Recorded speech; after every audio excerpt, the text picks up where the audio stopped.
Welcome to another episode of Chad Sports Talk. I'm going to take a dive on sports. And this is kind of a late video I'm kind of doing here. As you know, conference realignment is an ever evolving entity in the landscape of college athletics. And the time of this video, last Friday, because this is recorded on the 18th, Wednesday the 18th, so last Friday it was announced that Kennesaw State will now become the 10th member of Conference USA, and I believe it's like 2024 or 2025. It gives them time to do upgrades, especially to the Fifth Third Stadium, which is a soccer-specific stadium that's being used for soccer and rugby action, as well as the Kennesaw State football team. Gives them time to kind of build up the capacity of that particular stadium. And then I kind of got in some discussions on Twitter with one of my other followers, Damascus, and we're going back and forth about particular schools that Conference USA should target next, because staying at 10 probably not very viable, and they probably need to get more aggressive in adding more schools. But there's a lot of limits and limitations I think you have to really take into account when you're adding additional schools. But before we dive into all that madness, if you could go ahead and smash that thumbs up for me, especially like the content provide you, leave places to guys, really help promote this channel out. You can also subscribe, let you guys review my work, and I love you for doing that. Now me to subscribe, this costs you a dime, helps me provide more time and value for you.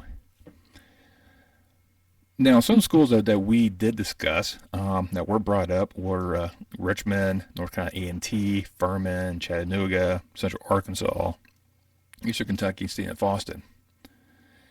So I took all those schools in there, and then I also added the Dakotas. I also think I mentioned those schools. I had quite a few other ones. I had like 27 schools I went through. The vast majority of them were in that little umbrella between, Virginia to New Mexico and that stretch of territory.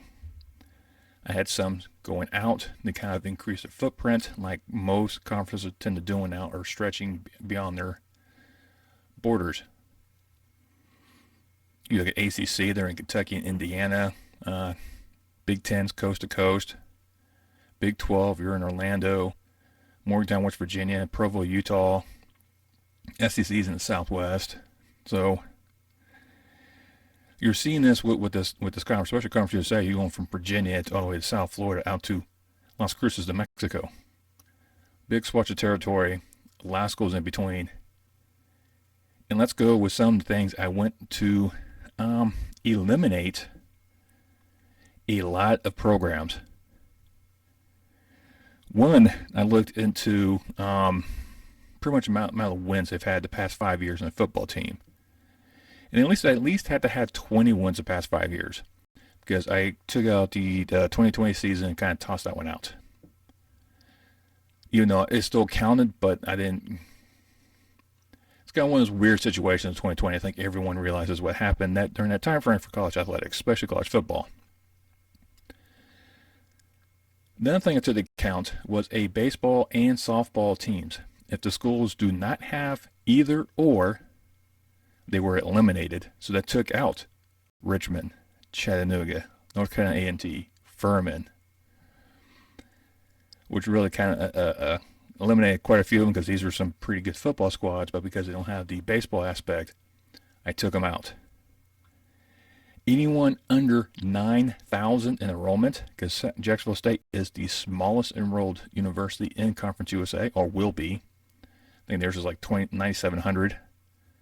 So anyone below 9,000 took out completely. Anyone west of Las Cruces, New Mexico, I took out, which means I took out like the Montanas, a couple of California schools I looked at.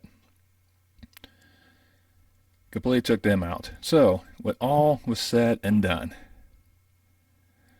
I was actually left with 10 programs that Conference USA should target as going for 11, 12, possibly even 14 members, and kind of give them that cushion, and maybe they can add 15, 16 as football only.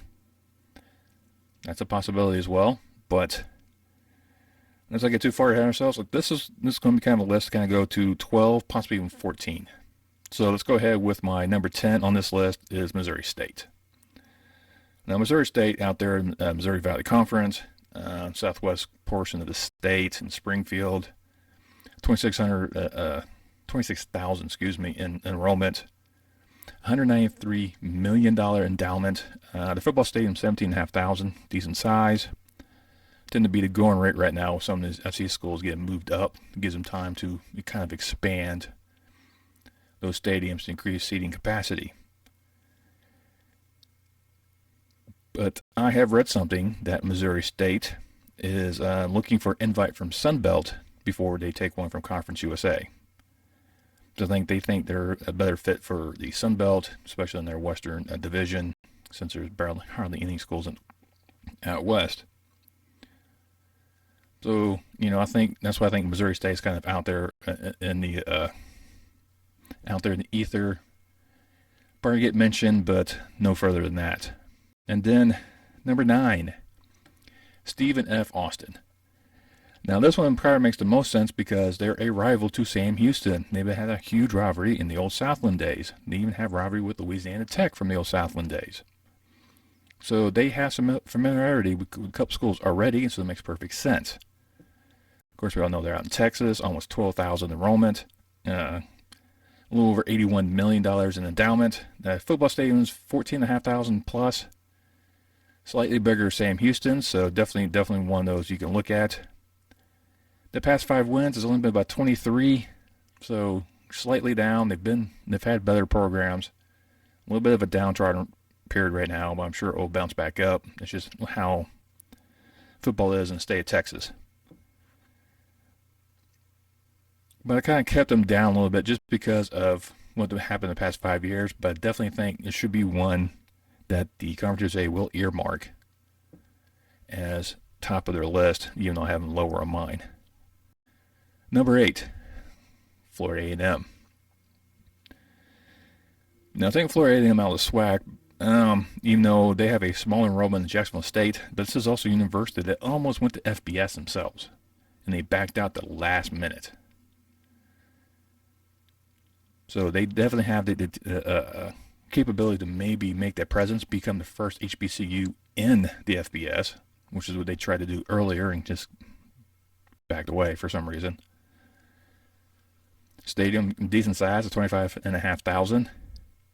Gives FIU an in-state rival, even though they're on the opposite sides of the state, because they're also in Tallahassee, same as another program, Florida State. So not really a travel partner, at least an in-state rival. But I don't think Florida A&M will make the jump up without bringing in like Bethune Cookman with them. I think it's like a 1 for 2 type of scenario, and Bethune Cookman didn't quite make the cut because of the enrollment size.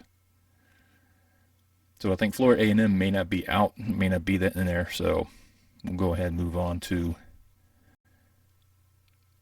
number 7, which will be Southern Illinois. And this is one of these schools I've mentioned quite a few times in other videos, possibly as a MAC invitation. And I really think the MAC should expand and go west and expand more that way. And really go into the Missouri Valley and start pulling those schools out of there to kind of build up their numbers. Because right now, MAC Nation's football programs are just shredding themselves apart. And no one's being the dominant force much anymore. But Southern Illinois will bring in almost 12,000 in enrollment, $190 million in endowment. They have a 15,000 capacity stadium. I'm sure they'll be able to upgrade that one. Nice little, beautiful part of Illinois and Carbondale, so I think they actually work. Number 6 is one that's definitely been kind of mentioned here and there. It's Eastern Kentucky. Now, they've been whispered in the wind for the MAC. They're also another ASUN member that could make another move up. And I think the ASUN themselves is trying to launch their football conference. I think they can pretty much kiss that goodbye if any more programs end up leaving. And with Eastern Kentucky and another program I have on this list, pretty much I think that's going to go the way of the dodo bird. They almost have a 17,000 enrollment, a little over $92 million in endowment. The stadium size 20,000. They've had 27 wins in the past 5 years, and could give another in-state rival to Western Kentucky, and also probably give a little love to Liberty as well. Gotta give Liberty someone close by, so they could definitely a in-between school between those two programs. So it definitely could work. They can also go up to the MAC as well. Number 5, Illinois State. I definitely mentioned this program a few times before. Being in there in Bloomington, Illinois, Bloomington area is starting to rise pretty much in population, so it's getting a little higher in the media market-wise. Nothing really huge, mind you, but definitely moving up. Over 20,000 enrollment. They have almost $197 million in endowment. Their stadium size is a little small, almost 13.4 thousand. So I'm sure they can probably get some money to expand that one. They've had 27 wins the past 5 years. Another one of these good programs, especially with Southern Illinois. Nice 1-2 punch in the state. But I think they're more of the MAC than Conference USA, which will really help the MAC kind of boost their numbers. And these top 4, I think, are the 4 that the Conference USA should target immediately. Now, I know which one the part to go top flight, but I'm just going off about the wins they've had the past 5 years. That's how they're ranked in this one. So just, kind of how you might have could tell. Number 4, Delaware. Now, I know Delaware's a little bit outside of the area of Conference USA, but it's not too far. It'll be the first northern school, if added. And they can definitely create a rivalry with Temple right away, since its campus is pretty much right across the state lines from Philadelphia. And you can do a Conference USA American Showdown at the end of the year, because definitely have FAU and FIU. Yeah, try to say that 3 times sober. You also do Tulane, Louisiana Tech, UAB, Jacksonville State, UTEP, UTSA. I mean, stuff like that, like pretty much how the ACC and SEC have theirs between their in-state programs, have their end-of-the-year bash. This is pretty much like a state championship. You kind of look at it that way. So I think they can do the same thing, and Delaware would be a key aspect in creating that. Now, for Delaware, their endowment's over 23,000. They have a that's enrollment, by the way. Their endowment, $1.545 billion. Their stadium's at 16.7 thousand plus. They've had referendums in the past to be able to facilitate an expansion of the stadium to 30,000. So I'm sure they'll be able to do that again. They are on the Colonial, but the Colonial will be going to 15. So the Colonial knows someone is thinking about leaving pretty soon. So they went ahead and got themselves up to 15 to maybe let one of their members leave. So it doesn't really affect them too much. And I think Delaware might be the prime target. And of course, I could be wrong. I have been before. Next up is Central Arkansas. Now, the Purple Bears, I know that's not their name, but they're purple and their mascot's the Bears, so the Purple Bears. It's one that's definitely been mentioned many, many, many times. They're right outside Little Rock, Arkansas. Another ASUN program looking to make the move up. Like I said, if they and Eastern Kentucky both go, the ASUN is done for football. Period. There's no way to salvage that. North Alabama's kind of going WTF. Same thing in Austin Peay. They're like, well, we might as well just join the Missouri Valley or go to the Ohio Valley, 1 to 2. But besides that, they have over 10,000 enrollment, a almost $30 million endowment. They've had 35 wins the past 5 years, so they've been very successful the past 5. However, their stadium on campus is only 9,000. But they do have one available right down the road in Little Rock, War Memorial, an over 54,000 capacity stadium that can definitely serve as a temporary home until they build an on-site modern stadium on campus. Or they can stay there and maybe get that updated to as well. I mean, those are possibilities. They barely host any games there anyways. So often Arkansas goes in there and play a game, but that's basically about it. I think that probably makes the most sense. I think Central Arkansas will be the first one Conference USA is probably looking at to add anyways. That's just my gut feeling.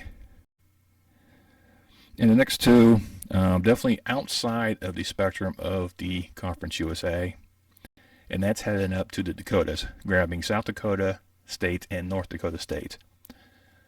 Two of the other most winningest schools in FCS in the past 5 years. The Conference USA has already grabbed quite a few of those already. Might as well grab the next two, especially the top one, North Dakota State. So let's talk about South Dakota State and the Jackrabbits. Over 11,000 in enrollment, $213 million endowment. Stadium size is outdoor, 19 plus thousand. Outdoor stadium in the Dakotas. Pretty ballsy there. Especially in those winter games. Ooh. In North Dakota State, over 12,000 in enrollment, 457 million in endowments, and they have a 19,000 capacity dome stadium. They might see they can try to get that, maybe expand the capacity somehow, expand it out more towards the sides. I think if I remember the indoor specifications, those are like flat walls. I'm sure they can expand out that way. Possibility, and maybe increase the capacity that way. But adding those two would then definitely give you some street cred in getting some winning programs, because North Dakota State has to dominate Division II. They dominated FCS. Why had them be called FBS? I think it's just because of location. Because who wants to go to the Dakotas in the winter? I think people in Dakota want to be in Dakota in the winter. But there you go. I think myself, Conference USA, the first two that probably going to grab is probably Central Arkansas and Delaware. I think they'd probably be the two easiest ones. I think they're most definitely up there in terms of possibly being ready as well. If they could, I'd definitely go after North Dakota State, South Dakota State, bring them both in. North Dakota and South Dakota, unfortunately, don't make the cut because they don't have baseball. And I think Conference USA wants to keep that because only one member that's a football program does not have baseball, and that's UTEP. They're offset by Dallas Baptist. So these want to make sure we have no more issues. So kind of leave it at that. Hey, let me know down in the comments below what you think. Conference USA do get to 12 or 14 members. Do you think these 10 schools are viable candidates? Do you have someone else in mind that also meet the requirements of having a baseball and softball program? Now, it doesn't mean they can't have it, get one added before they get joined, but I think having one in place now kind of saves the hassle. But like I know, just let me know down below. While you're there, you can hit that thumbs up once again. You can also share this video with your friends and family. It helps propel this channel out. Once you subscribe, make sure you hit that bell notification. Let you know next time I post any more content on my channel. And I will see you next time on Chat Sports Talk.